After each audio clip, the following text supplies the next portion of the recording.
welcome. We're going to begin with what we have. As you can tell, there are lots of difficulties.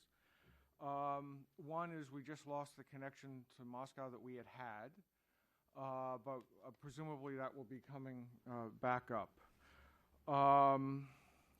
The other is, I guess traffic in Washington is as bad as traffic in Moscow, because a couple of our panelists should be here, and obviously you see some empty chairs here. Yeah, it may be a red line. The red line may be as bad as traffic in Moscow. We're not actually sure who's on the other end in Moscow either. The last report I had about a half hour ago is that Alexei Navalny was stuck in traffic and may or may not make it. As one of the organizers of this event said to me yesterday in a very memorable moment, ha ha ha ha ha, it's Russia. So we'll go with what we can. We have a bunch of interesting people here. We probably will have some interesting folks in Moscow, and we'll try to give you your money's worth, or at least your time's worth, because I appreciate you're all busy people. I want to begin by acknowledging some of the people who made this event possible and have worked with us on it.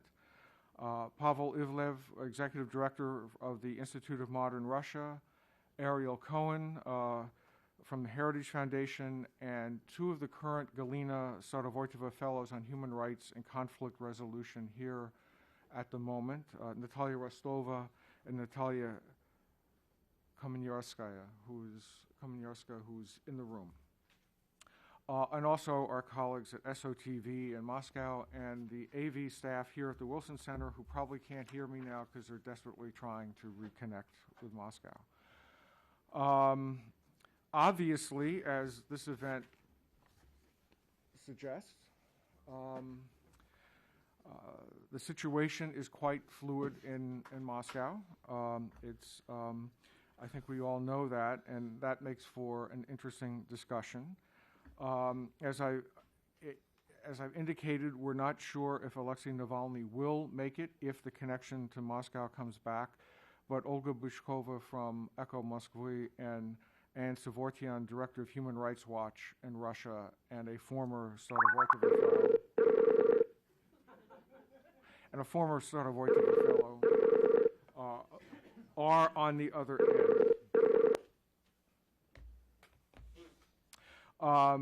Just to identify the panelists here, we have Henry Hale, Professor of Political Science at George Washington University, Natalia Rostova, who's a Russian journalist who's here as the Starovoytova Fellow, Stanislav Belkovsky, who's founder and director of the National Strategy Institute, and Ariel Cohen, and I want to welcome them.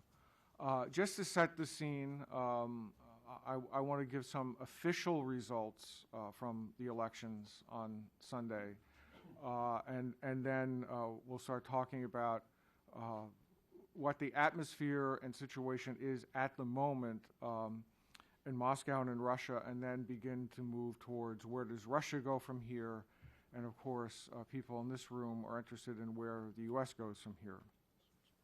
But just to remind people of the official results, Prime Minister Putin received 63.64% of the vote nationally, with a high of 99.73 in Chechnya, and a low of 48.74 in the city of Moscow. It took my heart back to seeing that 99%. I haven't seen those kinds of election results in a while. Communist Party candidate Gennady Zyuganov received 17.18% of the vote officially, and he had a high of 28.8% in Oryol. Mikhail Prokhorov, running as an independent, received 7.94% nationally, with a high of 19.14% in the city of Moscow. And Vladimir Zhirinovsky, running for Liberal Democratic Party, received 6.2% nationally, with a high in just over 10% in Kamchatka and Khabarovsk. And Sergei Mironov, a candidate for a Just Russia received 3.85% nationally and 7% in Novgorod region. And I think that these figures, whatever we think of them, they do highlight one of the important realities of the contemporary moment in Russia, that regional differences make a very substantial and significant, have great significance. And what we see is obviously the city of Moscow is a little bit different from the rest of the country, that some of the national republics in the south have a very different politics. The Far East and other districts have different politics, and while the political institutions may not have caught up to that reality, it's a reality which we need to talk about. But where I'd like to begin, I was going to begin with our colleagues in Moscow, but obviously we need to see if they appear. So we'll start here, and I'm wondering if any of the panelists here would like to say a few words about what they see as the situation today in Russian politics.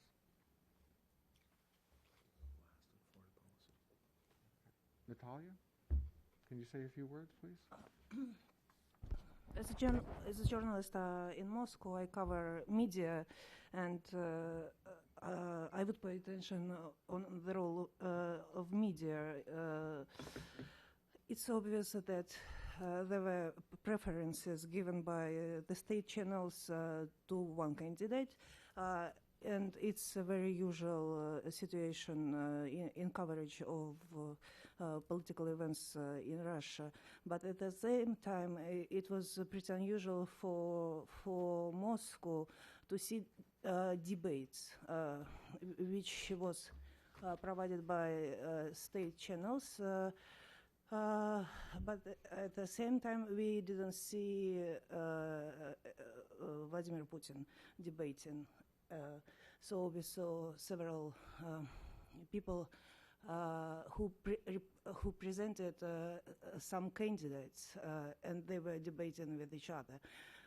So, for example, it was a huge and really interesting debate between Irina Prokhorova, who represented his brother Prokhorov, and Nikita Mikhalkov, a Russian famous director who represented Vladimir Putin. So it was quite strange, but I see that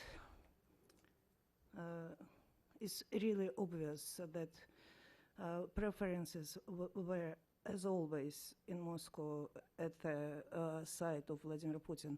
And I wouldn't say that media coverage was fair for those elections. Okay. So Henry, maybe you can say a few words about how you're thinking about what we've seen as a sort of Western analyst. Okay, sure. Can people hear me?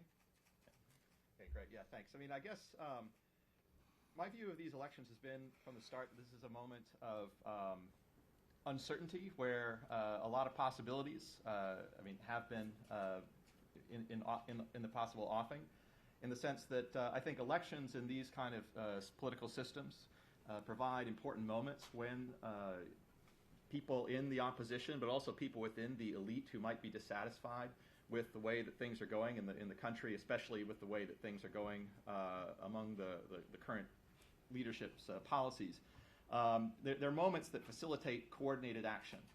And between elections, it becomes very difficult. It becomes easier and easier for the people in the authority positions to employ a variety of tactics of dividing and conquering people who might be dissatisfied, and importantly also keeping them from realizing the scale with which people might be dissatisfied. This is accomplished through lots of means, of course, through media manipulation and what have you. And so I think that a lot depended on the campaigns, and we've seen this if we think about the whole system, the whole system of events that took place since the fall of 2011, where, starting with the announcement of the switcheroo between Putin and Medvedev, which the way it was announced especially seemed to outrage people, that this was a plan that they had all along.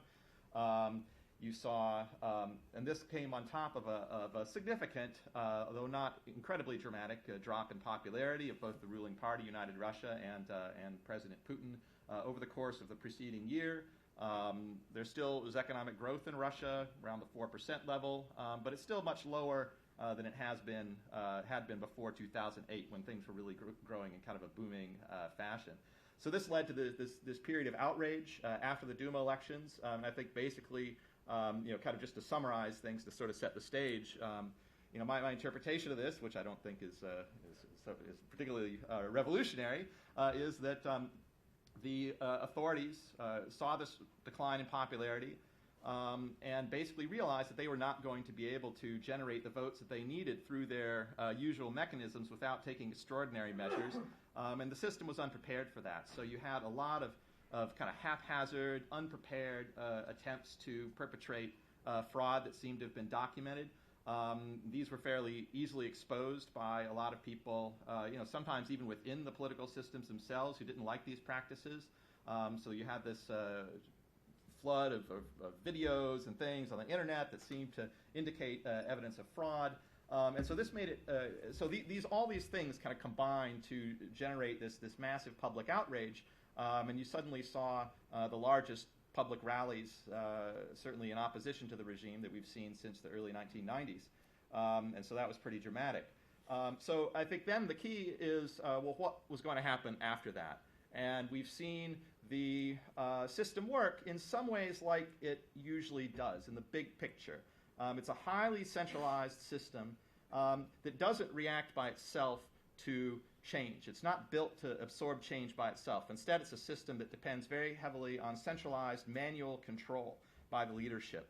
And so throughout the whole system's history, it's been a matter of kind of trying to have a good ear for what the electorate would need to be able to stay in power, how to control people without pushing them too far, pushing them kind of over the edge to which you get some kind of popular explosion. And one of the interesting things is this time they chose, rather than to try and crack down, and I think there are a lot of reasons why we could discuss whether that was even a possible option, the choice was made to produce at least some kind of appearance of liberalization of the system. And I think it's interesting that, at least from my point of view, it's not actually releasing control over the system. Because in fact, I think during this last few months, we've seen efforts to strengthen the potential to control the system. So things like pressure that has been put on the primary independent radio station, which reaches a large number of Russians in urban areas, Echo of Moscow, Echo Moskvy. We had a board reshuffling, all of which puts the Kremlin in a greater position to eventually manipulate coverage, or at least kind of pressure them as they'd like. But at the same time, they haven't used that control to further restrict the media space. In fact, they've allowed a variety of new voices on television. Certainly the television during the campaign period had a much different flavor. You had Vladimir Ryzhkov, you could see. I even saw Navalny on REN TV, broadcast giving his speech to, basically talking about the possibility of a revolution. Granted, it was about 1 a.m, but at least, it did appear. And so you did see this opening up of the media space, but I think it was kind of a controlled opening in a way that the regime is trying to kind of figure out how best to maintain that balance between keeping control over the political system, staying in power, but at the same time not losing too much control and risking things going over the edge. So I think just in terms of the current, where we are right now, they seem to have been successful in, and by them I mean the authorities, in providing enough liberalization to kind of let some steam to be vented. They generated an official vote count that seems to have been a majority for Putin. Even according to some of the independent observer organizations, at least the preliminary assessments that I saw, both Golis and these kind of Shpilkin analyses of the detailed precinct-level votes suggest there was significant fraud, but not enough to have made the difference in terms of Putin getting a majority. So the question is, will people still be outraged enough, given that the fraud doesn't seem to have been decisive, but that what was decisive was a massively unfair campaign system that kind of led up to that, in terms of leading to the exclusion of a lot of potentially strong candidates from the office. or from the ballot. And so far, this initial protest that took place in Pushkin Square on Monday seems to be a lower level in terms of numbers than might have been expected. But at the same time, as some people I was talking with recently were reiterating, a lot of the people who've turned out in these massive rallies in Bolotnaya Square, they're people with jobs, so they're not necessarily going to turn out en masse on a Monday. So I think it's going to be very important to see what happens on Saturday when we have the next major rally scheduled, and when, at least potentially, there is the possibility of a large number of people. And I think a lot is going to depend on that. If you get a very weak showing, my guess is you'll see the system operate, more or less as usual, maybe slightly liberalized for a while. But if you get a massive showing, then I think there's going to be significant pressure on the regime to institute significant reforms. Thank you. Stanislav? Thank you. First and foremost, I have to apologize for my appearance because the hotel has not pressed my suit this morning. Maybe it's a part of the plot against independent and opposition-leaning analysts staged by Kremlin. I don't know. I would not insist. Thank you for your understanding. At least I could pretend to look more like Steve Jobs today. As far as the Russian presidential elections as of 4th of March are concerned, I think the importance of this event is much more exaggerated, very much exaggerated, because certainly it's a technical event, at least for 3 reasons. First and foremost, we knew already, more than half a year ago, on the 24th of September of 2011, when Vladimir Putin and Dmitry Medvedev explained how the political system of Russia and the leadership of Russia would look after the March election. We did already know who would be the president. We did already know that Vladimir Putin would win in the first round of the elections, because the 2-round elections would be too painful for him. He's never had such experience of 2-round elections, and secondly, it was much more difficult for the political system of Kremlin to secure the convincing victory of Vladimir Putin in the second round, because in the second round, I believe even everybody who could vote against Putin would vote, because people could start to believe that Vladimir Putin could lose the elections, and that would change the situation psychologically very much. So, and of course we knew through what mechanisms, through how huge manipulation and fraud, this Vladimir Putin's victory in the first round would be achieved. So there were no surprise. And I don't think there are objective grounds for such hysterical perception of what happened in Moscow on the 4th of March. But on the other hand, it's quite explicable, because not the mathematical result of the elections is important. Of paramount importance is the perception of illegitimacy of those elections, the perception of the active part of Russian society, of Russian educated citizens. Vladimir Putin has finally become the president of 3 social layers: the villagers, the city paupers, and the national republics. People who identify themselves as Russians, culturally and civilizationally, and people who live in the big cities, do not accept Vladimir Putin as a legitimate ruler anymore. And that's the basic reason the situation cannot stay unchanged for the next 6 years. And the meetings in the Bolotnaya Square, Prospect Sakharov, and so on, in my opinion, and contrary to what's widely believed both inside Russian political elite and outside Russia, has made a huge impact on the political situation inside the country.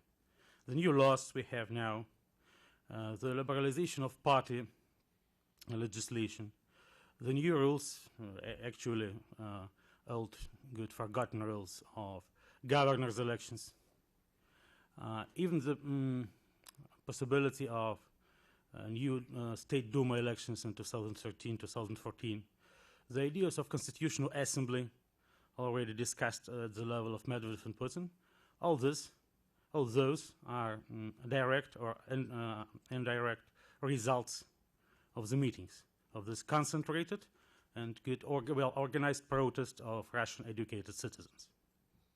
I've heard much about the potential crackdown of which Vladimir Putin could impose on the society and political system after the elections, but I do not believe in it.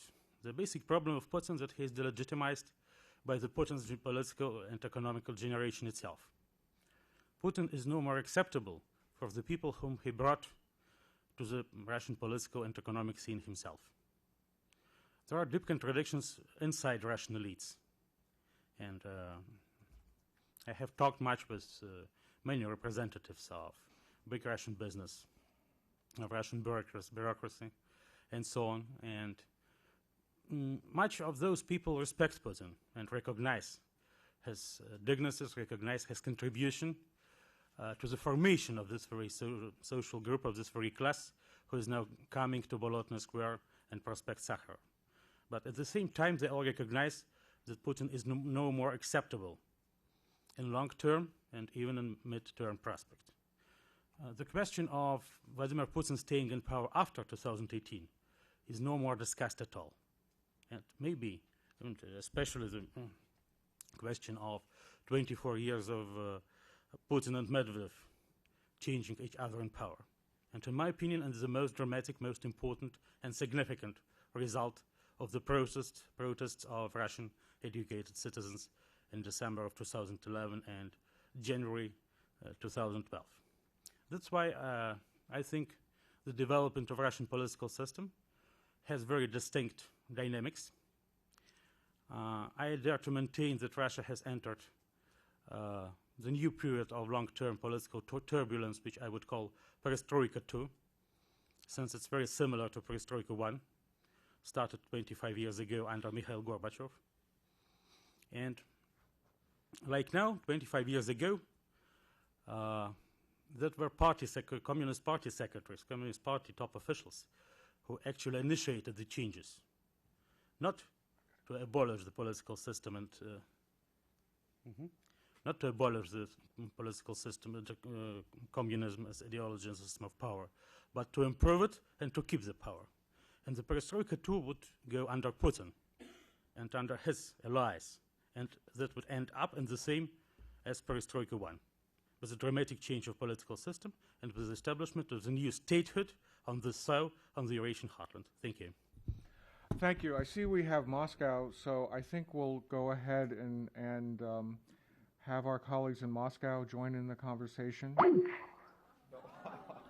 Maybe not. Maybe not. Ariel, why don't you start, and if the screen comes up, we'll give the word, we'll interrupt and go to Moscow. Interrupt? I know you've never been interrupted. Okay. Thank you, Blair. Thank you for coming on this beautiful day here, and thank you for our panelists. I would like to do briefly, because Moscow may come up any time now, to address three issues. One, the historic context. Two, the Russian modernization agenda. And three, the foreign policy platform of Mr. Putin as it transpired in the elections. First, when I was looking at the large demonstrations of December, January, the pictures that came to my mind were the pictures of Russian protests of 1905 and 1917. The revolutionary change that shook Russia in the beginning of the 20th century was led by the educated middle class, and it ended in a historic tragedy and bloodbath that hopefully we'll never see anything like that again. The reason it ended in that bloodbath was because the rulers did not want to recognize the social change, did not want to accommodate the demands the educated classes were making, and were clinging to power at all costs. Having read thousands of pages of Russian history from the 20th century, it is clear that this outcome, the outcome of October 1917, was not a given. And we'll hear now from Moscow why it was so, but I'll be happy to return to this point and other points later on. Hopefully. Okay, please, if our colleagues in Moscow, if you can introduce who's in the room, and if you can give us an assessment. Can you hear me? Yes, we can hear you. Okay. Давайте. Я тогда вас вначале спрошу, что изменилось после 4 марта? Вот сейчас. Ну вы можете сказать и про декабрь, и про март, как хотите. А вы скажете...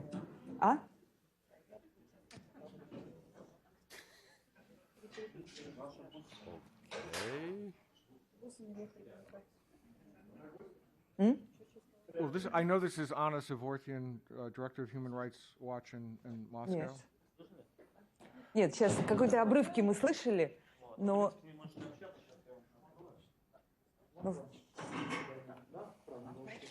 Да. Ольга, Нам нужно Ольга, мы закончить ждем. беседу. Ольга, мы ждем. Мы готовы. У нас есть полчаса. We have half an hour. Ну, это, боюсь, я уже все, конечно, будет в более сжатом времени. Как что-то мне подсказывает. Нет, я думаю... Olga, Где мы-то будем видеть и слышать? Вот здесь. Здесь будет их студия, если не дадут все-таки Да. картинку, а то, что мы передаем, он правда. Да, это себя я Will. вижу. Хотелось бы еще видеть и слышать. Если нам нужно кого-то видеть и слышать. А если нет, мы можем... Ну, мы можем покрасоваться сами просто. 4 марта, да.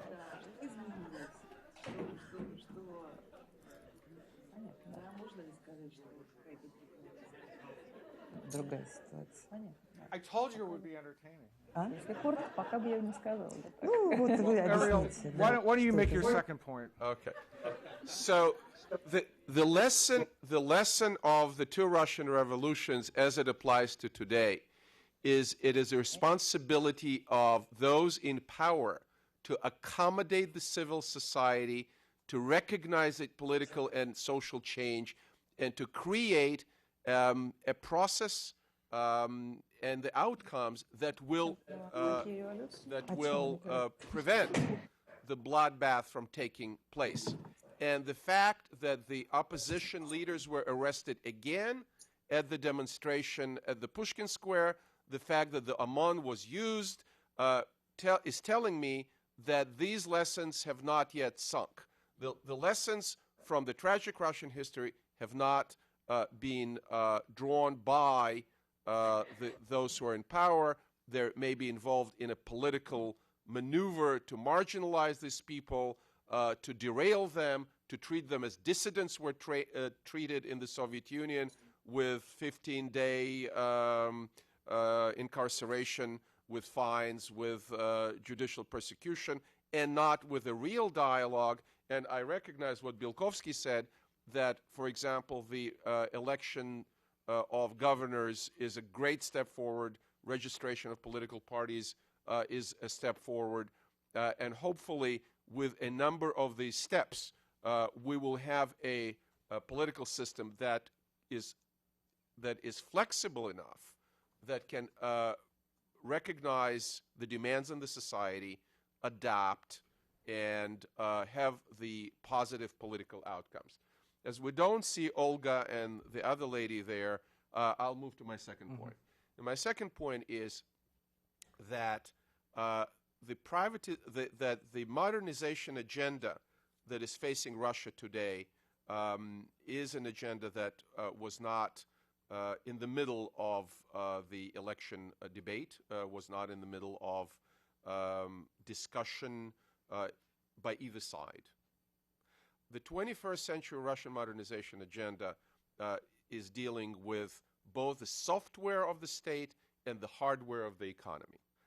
By the software of the state, I mean the rule of law, functioning courts, fighting corruption, a bureaucracy that is conducive to economic development and to investment. By hardware is all the things that we know. It's roads, railroads, airports, power stations, etc., etc.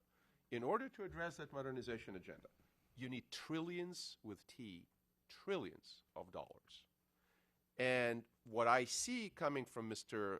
Putin and his rhetoric is a military modernization that costs $700 billion over 10 years, and a quasi-imperial Eurasian Union with new layers of interstate bureaucracy that will cost an arm and a leg and will clog economic feedbacks between countries instead of a positive step of free trade zone that they're building with the customs union. So how you create the conditions for successful modernization. When Russia is now in friction geopolitically with China and Turkey, China is rising. Turkey has a very active foreign policy, including in the Black Sea area and the Caucasus. When economic performance, economic growth of India and Brazil is comparable with or higher than Russia. So if you look at the BRIC continuum, Russia is not doing very well. When the oil prices are good, Russia is doing well. When the oil prices are bad, oops, the economy is not developing. If you separate the non-energy sector of the Russian economy, in some areas there growth, retail is growing, real estate is growing, but some other areas is not growing so well. So where is the debate in the elections about the economy? And the third point is that foreign policy, how Putin views Russia, became an important part of this election campaign. And we did not hear an alternative vision from the opposition, maybe with the exception of ethnic relations, where Navalny has a clearly different vision than Putin.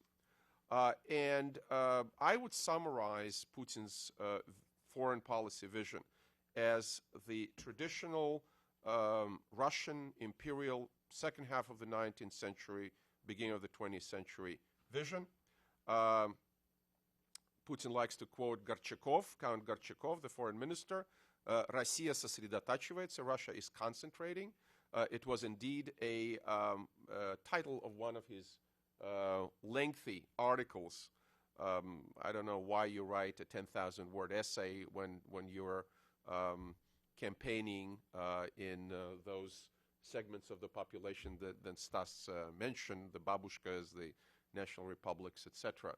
But it's almost a neo-isolationist Fortress Russia approach where he says, where he works on the saying of Tsar Alexander III, quote, Russia has no allies but the army and the navy. It is a prescription for prickly foreign policy, tightening the belts, the rearmament package that I already mentioned, $700 billion, and a chronic confrontation with the West. And this anti-American xenophobia has become a distinguishing characteristic of this election campaign and of the last couple of years in general. Suffice it to mention the Stalin propaganda-like attacks in the Russian media against Michael McFaul. Putin characterizing, and I would say dehumanizing opposition leaders by calling them jackals, scavenging near Western embassies, taking a page from Rudyard Kipling, calling opposition the banderlogi, the monkey packs. This is dehumanization of the opposition. And in Russian context, in the Soviet context, it has terrible, terrible repercussions. The new quasi-imperial Eurasian Union, I was in a meeting with Gryzlov before he stepped down as a Duma chairman, and he said, this is Большая страна, the Eurasian Union project. Большая страна somehow subconsciously made me uncomfortable, and I went to look and search and Google, and I found the German equivalent, the original concept, which is Großraum. And this is Carl Schmitt and Haushofer. This is not Nazi Übermensch. This is not extermination camps. No. This is imperial or quasi-imperial domination of a sphere of influence through economic power, through language and culture, and through currency. Well, gee, if you look at the Eurasian Union, you pretty much recognize, what was that? If it walks like a duck and quacks like a duck, must be a Eurasian duck. Finally, Syria became a part of this election campaign. Putin made a stance on Syria. He'll certainly make a stance on Iran. He clashed with the United States. Russia used power twice, together with the Chinese friends in the Security Council. Pleasantries were exchanged with Hillary Clinton by Lavrov. At least reportedly, Mr. Lavrov used some undiplomatic language against his British former counterpart, Mr. Miliband, the F word, but he didn't use it on Hillary. However, Hillary called Russian veto despicable. Ambassador Rice had words to say, and Lavrov didn't take her phone calls, and la la la la la. It became quite unpleasant, I would say. So the agenda of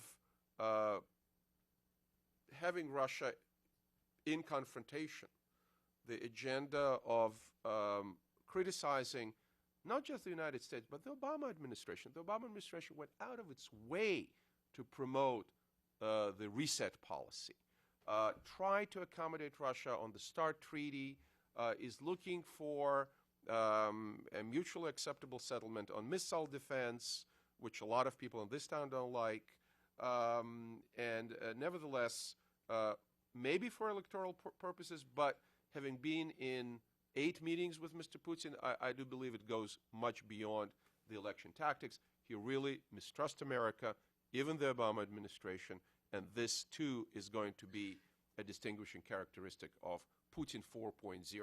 I consider the coming term as a 4th term, the first 2 being until 2008, and then the 3rd term being the Medvedev interregnum.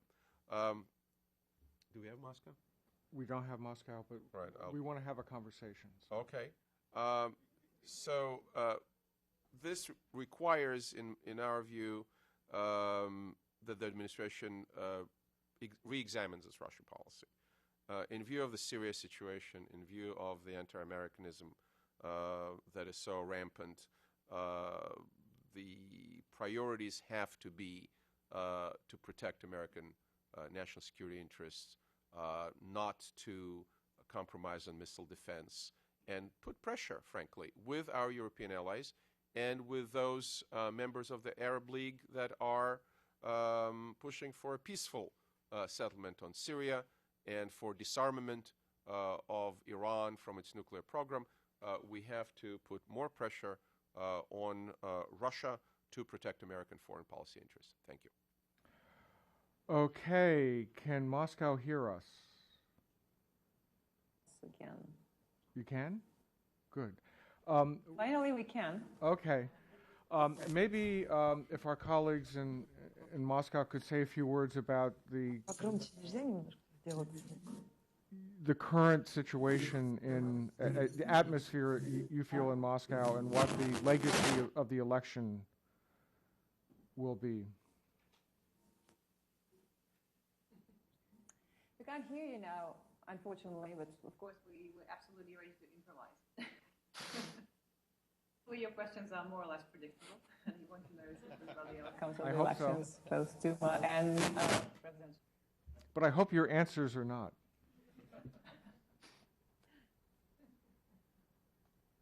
Go ahead.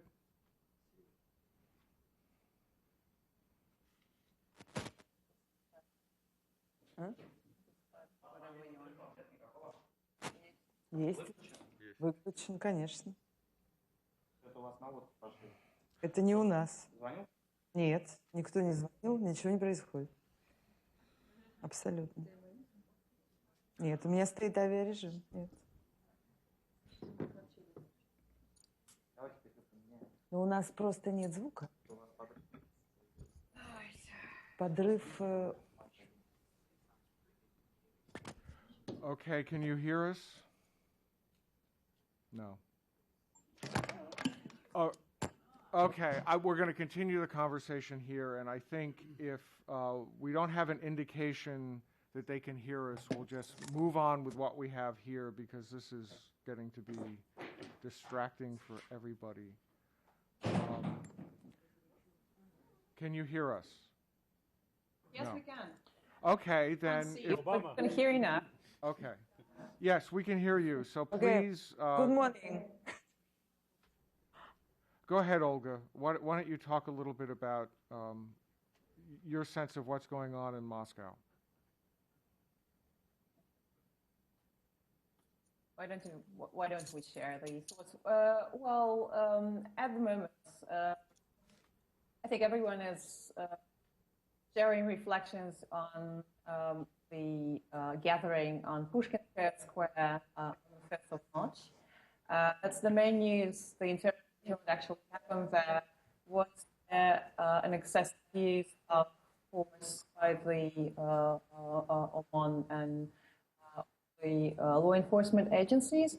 And one of the most important things today, and lots of questions we're having on journalists, they were covering the protests, especially after the protests officially was over after 9 p.m. Probably everyone knows that it was authorized 7 to 9 p.m., but after 9 p.m., police started arresting some people that refused to leave the protest. While some various figures on how many arrests were there and whether they were justified or not, I would definitely say that such a situation would have been possible even 4 months ago, even on the 4th of December. Anna, I'm going to interrupt. Anna, but wait. Anna and Pardon? Olga, we really are having difficulty hearing you. I think it's becoming unmanageable. So I think we should just keep the conversation here. And I appreciate the fact that you made a big effort to get to the studio, but it's just not working. So I think we'll go ahead with the discussion here. And I apologize to everybody. Good luck. Okay, thank you. Hopefully next time. Hopefully lots of other occasions to speak to. Thank you. Thank you. Thank you. Sorry. Yep. Okay, well, I think if we're going to actually have a coherent event, we need just to move on. I want to, I think there actually was some coherence in the first 4 statements. And I hear a story emerging which goes something like, it became clear to those in power that the election had the potential to become uncontrollable. This is a system which values control.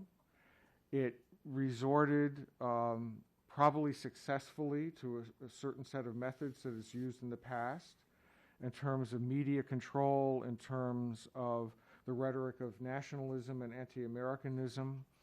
And yet, it didn't fully return to the past. There was an openness that perhaps one would not have expected, given other moments in Russian history. But at the basic instinct is it's still controlled opening, managed democracy. It's still creating a little bit of space while not losing control. At the same time, we see a society which, as a number of speakers have spoken about, has changed dramatically. We have the emergence of a new urban middle class. We have the re-emergence, I don't think it's an emergence, but a re-emergence of deep social divides in Russian society. When you talk about the villagers, the urban poor, and the national republics, those were divisions with the Soviet intelligentsia as well. So this is not a new. This is the reemergence of longstanding patterns. We have continued regional differences, which appeared even in the official vote title. So if we view the elections as basically a technical event, which in and of itself isn't that interesting, the real question is, where does Russia go from here? Mm-hmm. And I want to ask our panelists not what Putin would do, but what do you see as a pathway forward for a Russia that's divided in these ways that is, within the realm of plausibility? And then we'll circle back and ask how the current constellation of the regime might relate to that. But Stanislav, let me start with you. What would you do in this situation? Mm-hmm. I think while analyzing the Russian politics and Russian prospects, we should not concentrate mainly on Putin rhetorics. which could be flexible. If we analyze it on the whole for the past 12 years, we could see that Vladimir Putin has changed his points of view hundreds of times, depending on what practical, pragmatic interests he's had at that and another moment of time. Of course, Vladimir Putin is a leader with authoritarian psychology. He does not like the democracy of Euro-Atlantic type, but as our moderator has said quite fairly, we should analyze all this from the historical point of view, rather than from the point of view of Vladimir Putin and his personal prospects in Russian politics. Though, as I mentioned, Vladimir Putin being an authoritarian leader has contributed very much to the protest we observe now and to the dramatic, profound changes in the sense and essence of Russia as a statehood. Because for the past 12 years of Putin's in power, the very class of Russian Europeans has emerged. Though abolishing mainly political freedoms, Putin maintained the very high level of common freedoms. Maybe for the very first time in Russian history, the Russians has had the full right to read whatever they want, to write whatever they want, to have sex with whomever they want, and that has formed the full and new psychology of life perception, which has never really existed in Russian history. Psychologically, the Russian educated citizen has become mainly independent in the state, which has never happened before in 1,200 years of Russian history. Secondly, Putin, due to the economy stabilization, to the new economic opportunities which opened for those Russian educated citizens mentioned, he was given the possibility to see what the Europe really is, to get the European patterns of life. And those patterns, in my opinion, have been perceived highly adequately by the social group which I'm talking about. So Putin, of course, has contributed very much to the creation of the group which could ruin him. And now the basic moment of the modern Russian history is that we have approached the threshold after which the transition period of Russian history from the Russian Empire to nowhere could result in the formation of some kind of Russian national statehood of European type. And there are real social forces eager to do so in short-term historical prospect. And the considerable part of Putin's elite belong to this social group already. So Putin would inevitably go in the direction of that, even if he doesn't want it, even if he does not consider it as a rational prospect. And of course, Putin would do his best to keep the authoritarian rule, but with the passage of time, it would change inevitably due to those social forces I mentioned. And I think it was the best scenario if in January 2018, when we will celebrate the 100th anniversary of the first foundation assembly gathered in Russia 100 years ago, after the February Revolution, Putin would hand over the power to this new foundation assembly, which would adopt the new constitution of the country, which in its turn would transform Russia from super presidential republic, which it is now, to parliamentary republic. But the only person in Russia, the only representative of the active part of Russian society who is ready to afford Putin to be in power by 2018 is me. Because whomever I talk about it, I hear just Putin should step down earlier. Though the mechanisms of that are not yet clear. But maybe if the Constitutional Assembly would really be gathered under the existing legislation in 2014, 2015, which could not be ruled out, in my opinion, at that very moment. So maybe in 2016 we could get the new presidential election under the new constitution, and that would be the decent pretext for Vladimir Putin to step down. but I think the direction of those changes, is unchangeable and inescapable, regardless of what Vladimir Putin says right now, and especially regardless of what he has said during his harsh and aggressive presidential campaign of the past 3 months. Thank you. Henry, what's your sense of where Russia is and sort of what the possibilities are? And then, Ariel, I know you disagree. So. Yeah, I mean, very interesting question. I mean, I think there are a couple ways that you can think about change in a system like this that, as it's currently constructed, is heavily dependent on the decision of a very small group of leaders, perhaps even only one leader. And one is to hope for change from the top, which would be change initiated by the leader. I mean, again, there's been some talk that maybe there is a new Putin, that the tears were real, and he's kind of determined to finally push through these reforms that he's waited 12 years to act on. Again, I think there are good grounds for skepticism there.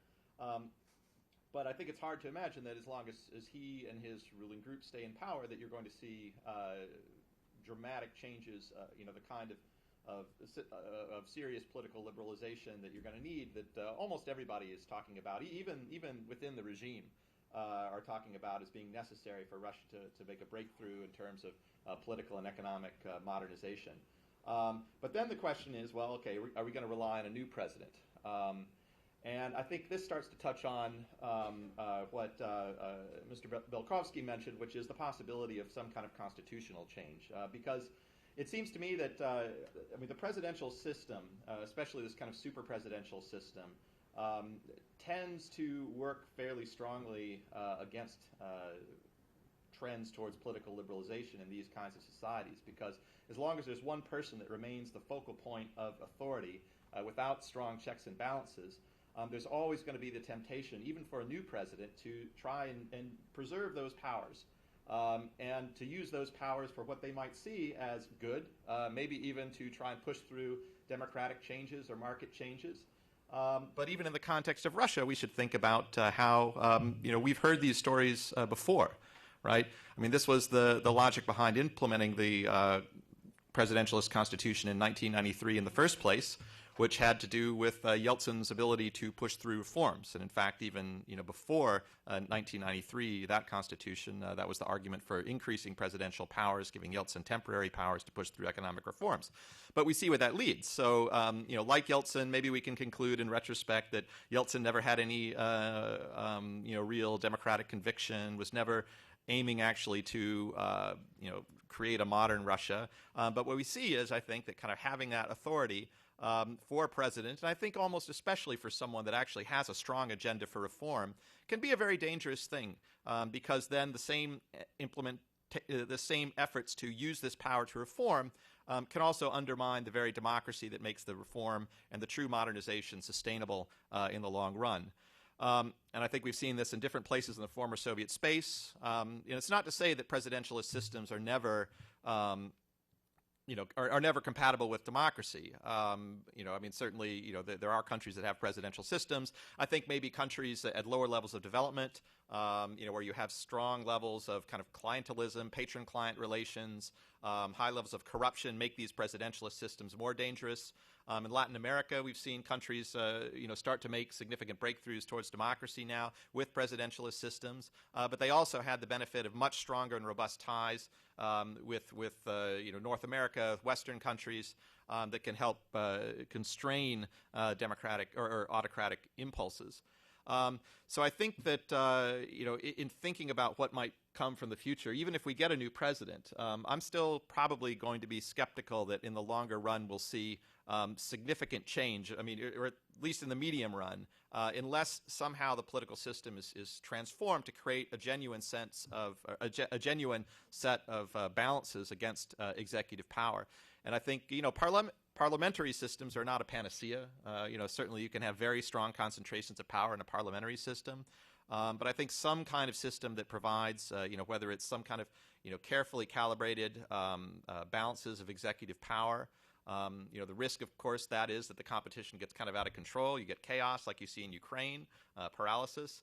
But on the other hand, you do see countries function quite well, even outside the developed West, with more balanced systems where you have some kind of counterbalance to executive power. I mean, Mongolia, a very different country, is an interesting example, I think. And so I think, these are things that I think could perhaps in the short run, if you did have a new president or even the same president with a totally different system, at least that would create some incentives towards, decentralization and kind of anchoring these new steps towards liberalization that are possible in some kind of real distribution of power, something that really defends them and lets them defend themselves. Without that, I think that the primary hope is probably going to be much in the long run, waiting for economic modernization, economic growth to, hopefully make this growing middle class much larger, in which case then, kind of over time, probably you're going to have some events that are going to produce a liberalization. I mean, so I think that's kind of the hope in the long run. Evidence does seem to suggest that, ultimately economic development is largely what gets rid of corruption in countries. I mean, not completely rid of it, but tends to reduce it, and also tends to correlate over time with liberalizing the political systems. I mean, just relying on leadership. There are some good examples out there, but they're fairly rare in history. So I think we can hope for leaders, but I think if leaders come with a big reform of the political system itself, we'll have much greater hope. Institutions, just one word, institutions, of course, are much more important for Russia now than leaders, and we should discuss the prospects of Russian political system, first and foremost in terms of institutions, political reformation, and new constitution, giving the legal shape to those institutions. Yeah, and then I'm going to let Ariel speak, but Natalia, I'm going to ask you about media, so we'll come back to you.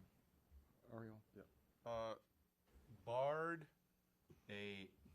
an extreme crisis, Stas, in my opinion, Putin will not move for anything approaching Constitutional Assembly for a simple reason, because it will clearly be the end of his rule. It will probably be the end of super-presidential republic. I don't want to boast, but in '93, when I just started at Heritage, I wrote a short brochure looking at the Russian Constitution that was basically just passed, I think, in '93. Is that In December? Yeah.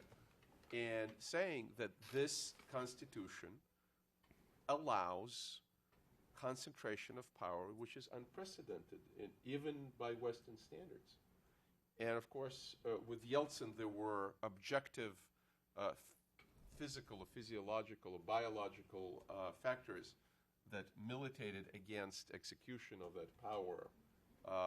But if that power, by law, is in the hands of a healthy person, he or she can exercise it, till the cows come home. So I do not see, and I don't wish to see Russia in a deep crisis, but sounds the crisis, without a crisis. How would you impose this Constitutional Assembly? Question number one. Question number two. A lot of us analysts, operate in the world where there's the Putin regime, whatever you call it, administration. And by administration, I don't mean just a formal administration, but the informal business connections that are providing money for different projects, that are business partners, et cetera, et cetera. But where do you see forces that we're not discussing, such as nationalists, such as either the communists or others on the anti-democratic forces? Because, I did social science and polling and focus groups for a living for 8 years.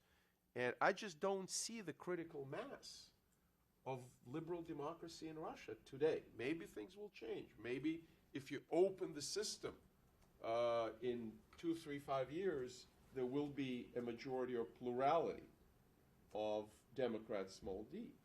But if you threw the system open and had the elections, what kind of composition of the political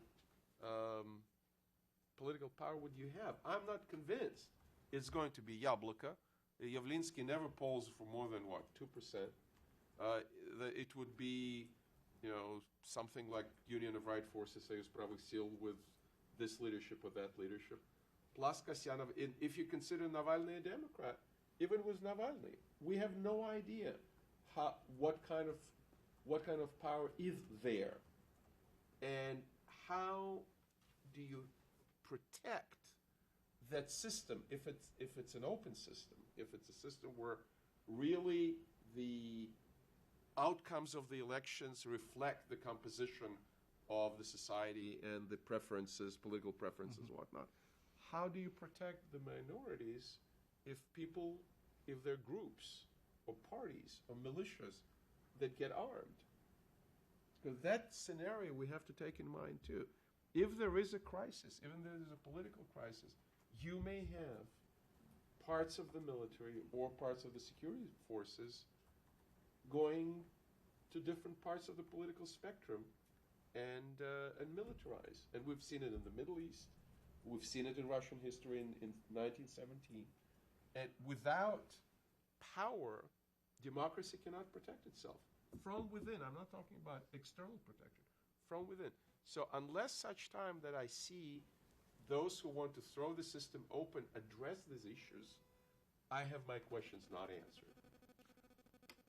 Do you want to answer? Do you want to respond? Okay, and you then want me to reply? why don't you reply? Yes.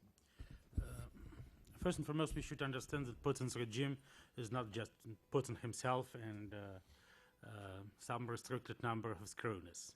Putin's regime is a number of social groups who supported Putin's coming to power in 1999-2000 and supported Putin in this kind of political system for many years.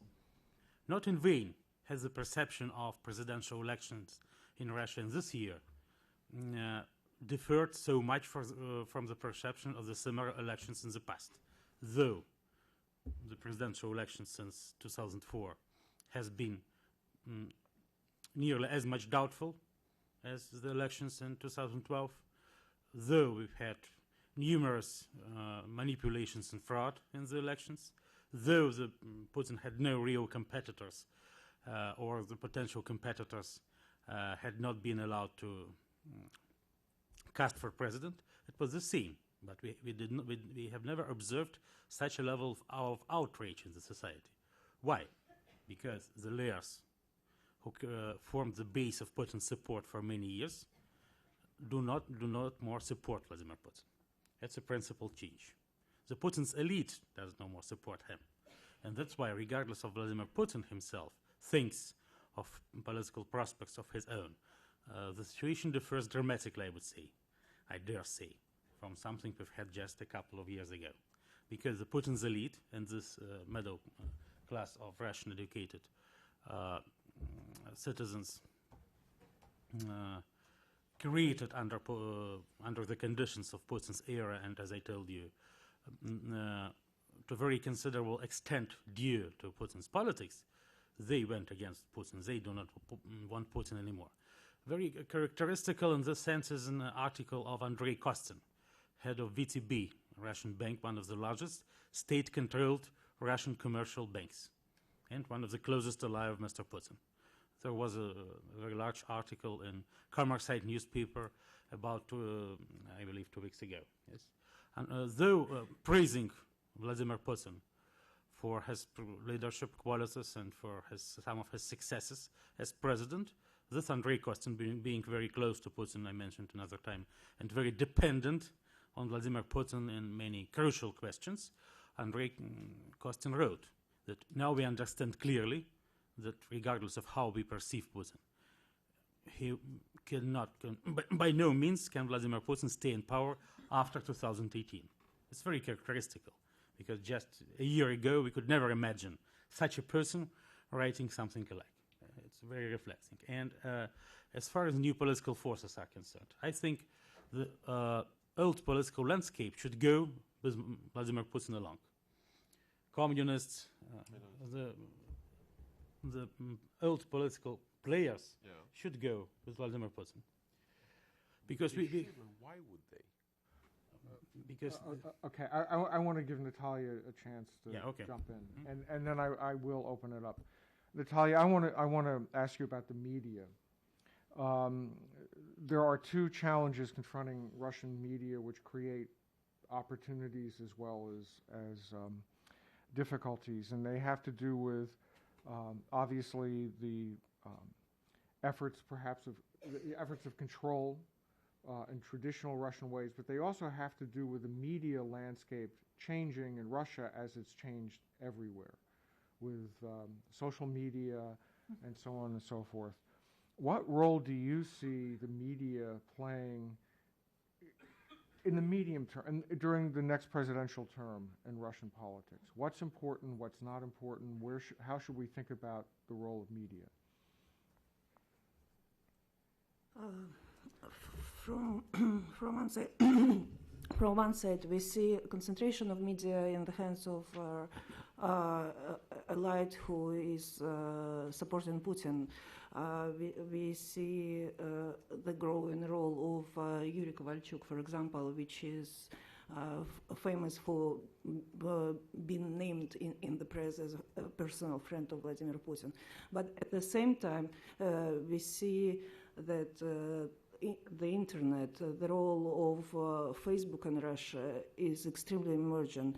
And we see a lot of discussions through new type of media, which are not newspapers or TV channels. So, but it's not enough. It's not crucial for the political changes. We saw that this campaign and the protests were one of the reasons, as I see it, to claim that the Russian state is going to organize a new TV channel, which would be a public one. But I think that it will be the same imitation on democracy. So it will be somebody from the state, the person who is well known in media, who supports the system. So I don't see any reasons to the media landscape to be changed. So we see 100,000 people in the streets of Moscow, but I'm afraid that when the meetings would not be allowed, these people wouldn't appear on the street. So the protest movement will be not that big, and it wouldn't really change the politics in Moscow. I think we're going to open it up now for questions. I'm sure there are lots. We'll come down here first, and keep your hands up if you know you have a question. Okay. I have about 6 people, so we'll start off. Andrei. Yeah, I'm Alex Pimenov, Voice of America Russian Service. I have 2 questions, one for Ariel Cohen and one for Mr. Belkovsky. Mr. Cohen, you mentioned Alexei Navalny in your presentation, and you mentioned him or his statements as the only alternative to Putin's statement concerning ethnic issues or ethnic problems in the Russian Federation. But my understanding is that Navalny's position with regard to ethnic issues is stop feeding the Caucasus. I would like you to more closely characterize the real difference or differences between Putin and Navalny with regard to this area so sensitive for Russian mind. This is my question for Mr. Cohen, and my question for Mr. Belkovsky is that in your presentation you mentioned a number of people you talked to, people in the elites. You mentioned their disappointment and their, let's say, anti-Putin standing today. But my question is, where is the guarantee that the change the thinking of is going to be for democracy, was the guarantee that Putin wouldn't be replaced by just another Putin in power, without changing the elite, representing what we used to call the compradorskaya bourgeoisie. Thank you very much. Why don't we? The Putin vision of the ethnic and national composition of the Russian Federation was laid out in a long essay. Some of it was based on Tishkov. Some analysts claim that the rest of it was based on some 19th century Slavophile ideas. Basically, I would characterize the vision that was laid out in Mr. Putin's ethnic essay or national essay as separate but equal. And we know that separate but equal is maybe a good slogan, but it's not a good policy. So, let the thousand flowers bloom. He rejects Western multicultural model. He said the multicultural plavilny kotel, melting pot is not working. But here in Russia, we'll have Muslims and Christians and Buddhists and others, and it'll work fine. But it's not multicultural. It's polycultural. Big difference. So that's Mr. Putin's vision, and basically what he was saying is that the loyalty of all these people of different ethnic groups and religions should be to Mother Russia. From what I understand from Navalny, from hearing and reading Navalny, what he says, "Хватит кормить Кавказ," enough feeding the Caucasus, is not an ethnic issue. It is a rule of law issue, and it's an economic policy issue. If the majority of this money is stolen, as he claims, then you have to revise the system so the money will not be stolen. But in terms of the legal rights of everybody, from what I understand, Navalny, and somebody correct me if I'm wrong, he is in favor of absolutely equal rights for everybody in the country. So I don't know how much difference there is. I didn't see Navalny talking against ethnic or religious expression of citizens of Russia. He can't, because the Constitution allows ethnic, cultural, and religious expression. So maybe there is not as much difference between Putin and Navalny as people may think. But what is interesting is that Navalny is being painted as a nationalist. And when you read Putin, when I read Putin, I find a lot of pretty tough nationalist ideology and rhetoric in his writings and speeches as well. So again, there's a continuum in Russia. There's a continuum from, it's not colorblind, but religion blind, or ethnicity blind, people on the liberal side. There is the other opposite end of the spectrum where people are extremely ethnocentric and xenophobic. And there's everybody in between. Okay.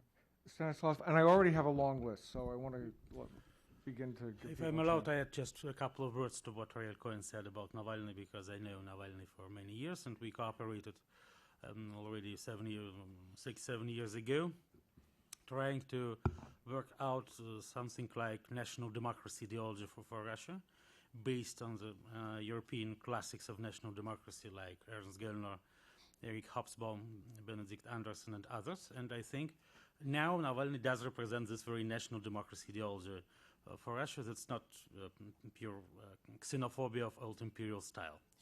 And secondly, of course, the Russian elite needs profound change, profound reformation. But this change should be gradual, evolutionary rather than revolutionary one. And that it means that the representative of the old elite would participate in this change. Not all of them, but the considerable part of them. To have evolution process, not revolution.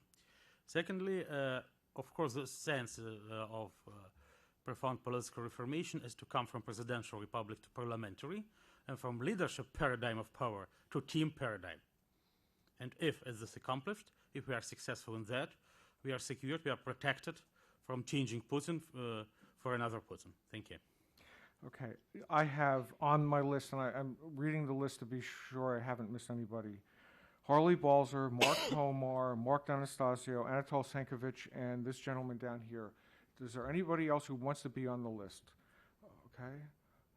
Tatiana, okay. Harley, go ahead. Thank you very much. Harley Balzer, Georgetown University.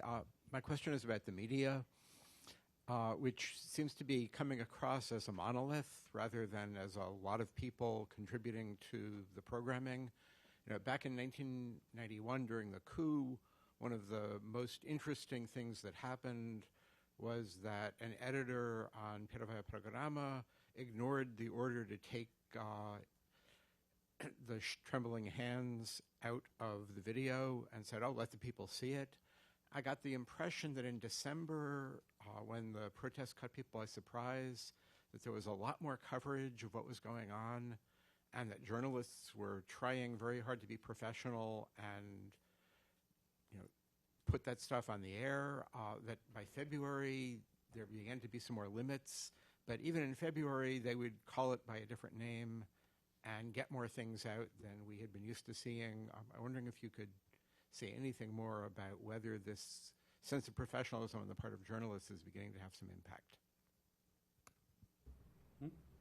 So, the impact of a sense of professionalism within the journalistic community, is it having? It's growing, but I'm pessimistic. We don't see. We saw on those in this election campaign, we saw several opposition leaders whom we haven't seen for 5 years. We saw Boris Nemtsov, who appeared for the first time in 5 years. But we saw Vladimir Ryzhkov, and it was really surprising to see opposition. So you know, just by this fact, you can see how unfair the situation is in the state media. But at the same time, we have an example of refusing the program called Gazdep, Department of State, which was created by Ksenia Sobchak. So she had this program just for one time on MTV channel, and when she was trying to invite Alexei Navalny to interview him, the program was closed. So we see some attempts to show us that the situation is changing, but in general, I see it as an imitation democracy. There were some changes as well with protests, and we know that the anchor of NTV channel refused. It was sort of chantage, blackmailing his general director by saying that he wouldn't do what the general director offers him in the coverage of the protests. Okay. We have at least 7 people on the list, and we have about a half an hour, so everybody should keep those time constraints in mind. I have, just so everybody knows, Mark Pomar, Mark D'Anastasio, Anatol Senkovich, the gentleman down here, Irina Kuzemkina, Tatiana, and Karen Duwisha, and we'll keep going. Mark? Yes, thank you, Blair. Mark Pomar, president of the U.S.-Russia Foundation. I actually live in Moscow, and I just arrived, well, late last night. I'd like to go to a point that Ariel raised, which I think is very important, and that is this very strong, persistent, and deep anti-Americanism that one feels in Russia. It's there in the media. It's there in, I would say, systematic denigration of the NGO world, especially the NGO world as supported by the West, by the United States. On a very personal level, until about October or November, there seemed to be great interest and very easy for me to meet with officials in ministries of education or economic development or Ministry of Justice or court system. I would say starting around October, November, those have dried up. No real interest in meeting. If you meet, it has to be on neutral ground someplace on a more personal level. Not that that is in and of itself a major issue, but it's, I think, a much deeper problem, and some of the vicious anti-Americanism that I've seen. I mean, I have to go back to early 1980s, late 1970s to think of anything that bad. You can watch it on YouTube. It's broadcast on Russian TV. You can just, and what they did to Mike McFaul is astounding. And some of the things that I saw were about the ugliest I've ever seen against the U.S. in particular. So the question is this: there's a lot of rumors, fears, as you can imagine, in the NGO world that the crackdown on NGOs will come over the next couple of months, that the IRIs and the NDIs will be closed, that it will go further, that Western organizations are going to have to re-register as Russian organizations. I just got something last night Mark. that... Okay, sorry. That's it. I'll end. Okay. Why don't we take a couple more comments and we'll come back. Mark D'Anastasia, right there. I'm interested in the panel's assessment of the foreign official reaction to the outcome of the election in terms of acknowledging or disputing its legitimacy. Do you see the political will to take a seriously critical view, or has the reaction been more one of fatalism? A question. A short one. A short one. Okay, why don't we take both of these and see? Go ahead. Mark, on Mike McFaul, I think Mike is, and I agree with you completely, and I wrote about it. This is, what's the current word in the State Department? Despicable, how Mike is treated. But let's not forget, and I did publish this in a number of pieces of Russian Reset. The Russian Reset was aimed at keeping Mr. Medvedev in power and having a rapprochement with Russia, provided Medvedev is in power. It was a Medvedev-centric policy. And somebody got jealous. And when Mike went to Moscow, I said, he's going to pay the price because the next president, who he thought is not going to be the guy who became the next president, is going to say payback time. And this is a payback time, and I feel very sorry for Mark. And it's also, as you pointed out in our conversation, it insults the United States, not just the individual Mike McFaul. And I would like to see more pushback on our side, and I don't see it. When Mr. Putin blamed Hillary Clinton for giving a signal for the start of the protests, the White House was mum. It was shocking. As for Mark, if, D'Anastasia, if we are seriously thinking about an engagement in Iran, we will do everything we can to get Russia at least neutral. Whether we will succeed in that or not is a separate conversation. Russia has or may have its own list of particulars, what it wants or needs to remain neutral, and I don't think this country is willing to negotiate on that. But here in Europe, because of high oil prices and elsewhere, there's not going to be a massive challenge to the legitimacy of these elections, especially when the elections are not as outrageous as the Duma elections. Anatol Sankovich and then the gentleman in the front row. We're getting you a microphone. Does it work? Anatol Sankovich, University of Michigan. The media issue is of great interest to me, and social media has been touched upon just lightly. The blog hasn't been mentioned. I think the blog, in my work and my research, has been of increasing importance. And I can think of, for example, in St. Petersburg, there are two cases where, in fact, what began as a preservation issue became a widely national and at the same time municipal rights thing. Columbia University has mounted a very, I think, important project on studying the blog and collaboratively in terms of doing surveys and the like, and it's really quite interesting. And so I'm surprised, why has the blog not been mentioned here? And do you not see that as an emerging capacity in terms of its fluidity and dynamism to become a network of greater and greater importance? If not superseding, then certainly balancing in a very dramatic way the other media that we're talking about.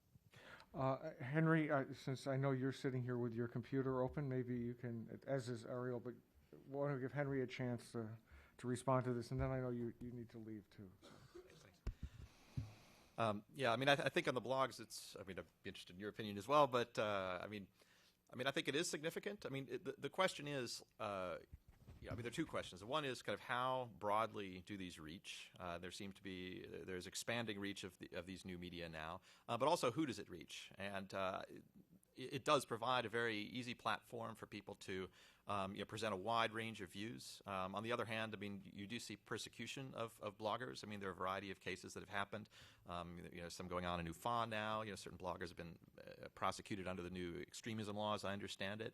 And so, I think potentially it does have a lot of real potential to play an influence. Yeah. No, we don't have time. Yes. Okay, right here, Liz. We're getting your microphone. Oleg Kozlovsky of Russian Solidarity Movement. I actually also arrived just yesterday from Moscow. If I may, I would like to briefly comment on Ariel Cohen's remarks about the nationalists and other non-democratic parts of the political spectrum. I think that in general we are in the process of solving this problem right now as these groups learn to work with each other within the protest movement and to respect each other's ideas and to tolerate each other's existence. I think this is the only way actually to overcome this problem. All these groups have to be included and have to exist in the political life if we want to have a stable democracy, because we won't be able, and it's not even desirable to suppress them once there is democracy, because it won't be a democracy in this case. So I think through this process of cooperation, we're bringing these groups into the democratic camp, even if they don't look like liberal Democrats. Good luck. Okay. I have Irina Tatiana Karen. Irina.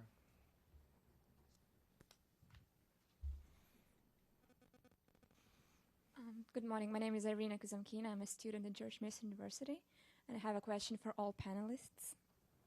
Just yesterday, I've heard a phrase that it says that it's obvious that in the country where there is an old new year, there must be an old new president. So do you think that the situation in Russia today is the reflection of Russian national identity? And if you do, then what aspects are reflected? And what can be changed in the national identity for Russia to become more democratic and to finally escape from this historically inherited backwardness? Henry, why don't we start with you, because I know you do need to leave. All right, yeah, very big question, an interesting one. I mean, I guess I don't. I mean, it depends on what you mean by identity, and I don't see a whole lot in identity that's really determinative of where a country goes. You have plenty of countries that have authoritarian backgrounds. In fact, pretty much all of them, and in some cases, you're able to make significant transitions. But then if you mean by identity, kind of historical traditions, legacies, the kind of whole weight of a country's past, of course, those things, matter greatly in terms of holding Russia back. There's a great deal of path dependence. So I think it's. So I guess I don't really see it as kind of a matter of identity or culture as such. I mean, I think that much more important are things like specific institutional legacies from the past. certain, maybe belief systems that have emerged from people, being brought up in certain ways. Although even there, I think that can change, and we see this changing with Russia's changing society. We see many more people now seeming to demonstrate much less tolerance for the kind of manipulations that have been going on, all throughout the 2000s. So I don't really see identity as such as holding Russia back. I guess I see it, it probably is to some degree more reflective. If it holds it back, it's not a major thing. But again, it really depends on what you mean by identity. But it's an interesting question. Natalia, do you have any comment? You don't have to, just if you do. I agree. We have an example of Korea, which was one country once. So people can change. I hope that we'll have some changes, but I'm more pessimistic, on the pessimist side. Stanislav? I can quite agree with my colleagues mentioning many nations that, regardless of their historical experience and mentality, have become well-developed democracies, though with different features reflecting those identities, peculiarities. As far as Russian national identity in itself is concerned, I would emphasize on three main features which has determined Russia's appearance by now. First of that is a perception of Russian marginality, belief on the brink, on the verge of the world, far away from we perceive us like that, living somewhere in global province. And that has created Russian provincialism, along with the willingness to get rid of it. So many of things Russia has done in its history was just to satisfy Europe as a center of the world in Russian perception. Number two, Russia has never shared the European idea of the banality of good. As the prominent Russian philosopher, Russian thinker, Konstantin Leontiev has said about it, the Russian could be saint, but it cannot be honest. It's the second serious feature, being some problems in terms of democracy. And the third thing is that the Russian people have accustomed to be a pupil and to a very considerable extent the hostage of the state itself. The state is not created by Russian people. Russian people is created by the state. All this, of course, led very much to the political systems we've had for ages, but this could be changed due to this phased transition I mentioned. As the new generation has emerged that want to be Russian Europeans, yes, rather than global province. And that could allow us, with all specific under all specific conditions, to create the new statehood. And we should talk, in my opinion, right and just about the new statehood creation, not about some modest changes in the statehood existing now, but about founding the new statehood on Russian soil, on this Eurasian heartland. Thank you. Ariel? I think there are two words that I can answer your question. Let me take it back. What I would look at is a political culture, not what did you call it? Mentality.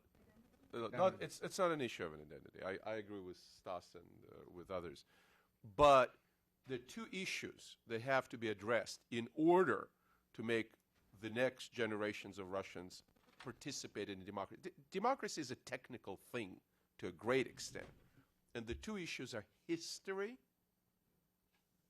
recognizing and taking responsibility for the disasters the 20th century was in Russia. The revolution, the Gulag, the repressions, the emigration of 5 million people, of the upper crust, whether intellectual or business or other. Once the history is really examined and the responsibility is taken, then the logical step is, well, maybe democracy works better. And the second one is the education system. Mark D'Anastasio was here a moment ago. He and I worked on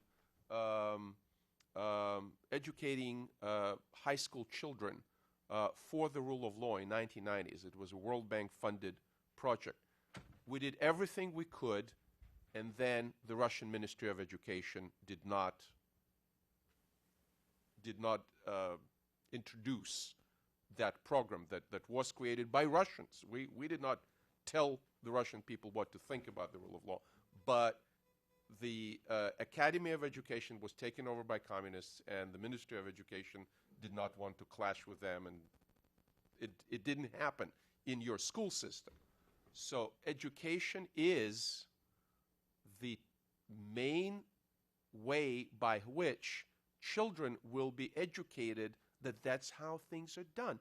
This is how political conflicts are resolved. This is what we do. We go to elections and we have real choices for the local county, rayonny executive board, or for the mayor, or for the governor, or for the senator, or for the president. Otherwise, we'll talk about effectively menedžery, like Stalin. We'll talk about the positive side of Tsarism and the great achievements of the Soviet communism. And this is not going to reinforce the road to everybody being educated and growing up in a society that views democracy as one of its pillars. It takes generations. It will take generations, but it's possible. Okay, I'm going to begin to wrap up. I have two people on the list, Tatiana and Karen, and then we'll go one final round after that. Tatiana? Well, thank you all the panelists for excellent presentations. And I have a question to Stanislav Bilkovsky. I'm Tatiana, Indiana Wilson Center, Kennan Institute. So I have a question about three different strategies. First, what do you think will be future strategy for Alexei Navalny? Second, which will be the future strategy for new Russian opposition as Prokhorov? And third is, what would you suggest as an optimal, ideal strategy of Russian development which Russia needs today? And a short question to Natalia regarding the media. So as we have now social media as a growing power, actually as a fifth power, replacing mass media as it provides more dialogue with the audience, with their protesters. So how do you feel if Russian government will be attempting to control internet space, or what will be the policy in this area? Okay, thank you. Okay, and let's get Karen's question. Karen Duisha, Kennan Institute. I have a question for Stan Bilkovsky. You said quite interestingly and correctly, I think, that the split in big business will be very decisive in the future. And anyone looking at this would have seen, obviously, Kostin's paper, but also the other cooperative people are also splitting. So the Kolesnikov defection is extremely damaging, and his revelation that the Putin take for the Putin's palace in the south was 35% of all deals, 35%. So they are obviously, big business is very unhappy about this because they're having to pay more and more and more to feed the monster. And I'm wondering whether you think that they could rally around somebody else, leaving aside all these wonderfully highly educated people in Bolotnaya. The people who are going to be the people behind them, would they rally around Prokhorov? Would Kudrin, do you think, emerge in the next period as an anti-Putin person? What is the possibility for any kind of independence that Kudrin has, since he himself also has a lot of baggage? Okay. I think we'll start with Natalia. We have the social media question, we have the strategies question, we have big business, and we'll just move this way. Natalia?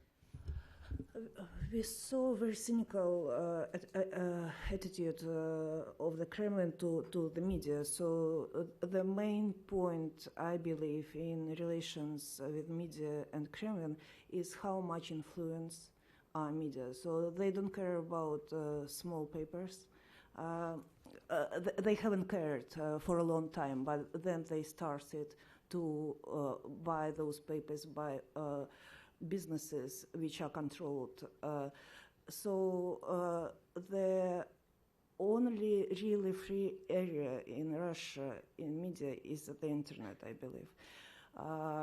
A lot of radio stations are controlled as well, and it was just amazing piece of Alexei Venediktov on his interview after the attempts after changing the board of directors on Echo Moskvy, which was very much covered everywhere, including the US. So he said in his interview to the radio station Echo Moskvy that he had a lot of meetings with Vladimir Putin personally, and when this question raised, he said that he personally suggested to Vladimir Putin and to Dmitry Medvedev to take their press secretaries as members of his board of directors. And I see it's like very ironically. So we know that Echo Moskvy is one of the most independent stations, but at the same time we see the editor-in-chief who is suggesting to provide